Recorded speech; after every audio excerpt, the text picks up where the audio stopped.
Videos I've been seeing lately of Sig P320s being flawed because they go off if you pull the trigger past the wall, wedge a screw in there, and then wiggle the slide.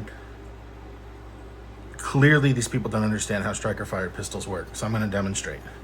This is a Glock 19 with a 3D printed frame. That's all I have on hand right now. It's a Glock I need to demonstrate, but I'm going to show you something. When you're using a striker-fired pistol, Glock style, you have a trigger safety, which the Sig might be able to benefit from, to be honest. But what happens is you have your striker here, which is usually held back in this position, ready to fire. When you pull the trigger, this trigger bar here moves this block out of the way, which allows the striker to go forward some and then hit the primer on your bullet. When your trigger is under no tension from the slide or from the striker detent safety, I guess is what you'd call it, striker safety. When your trigger is under no tension from that, it wants to sit in the backward position. So, if you pull your trigger a millimeter past the wall and then wiggle your slide, it's gonna release the tension on this just enough to cause the trigger to go all the way back and slam the striker forward.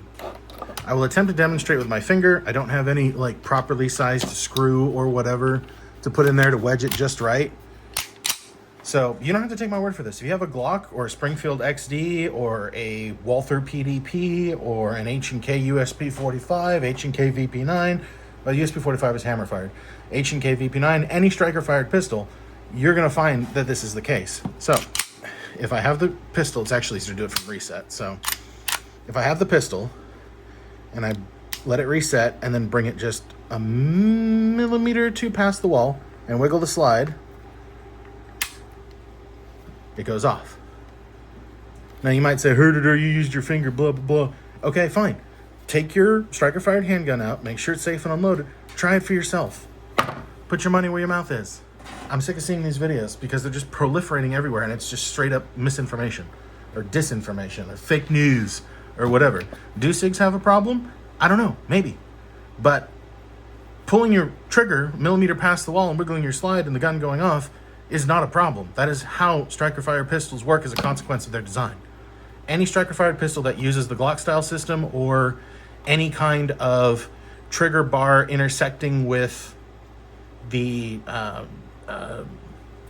striker safety mechanism in the slide works. So I'm just gonna yeet this out into the void. Hope someone listens, I guess.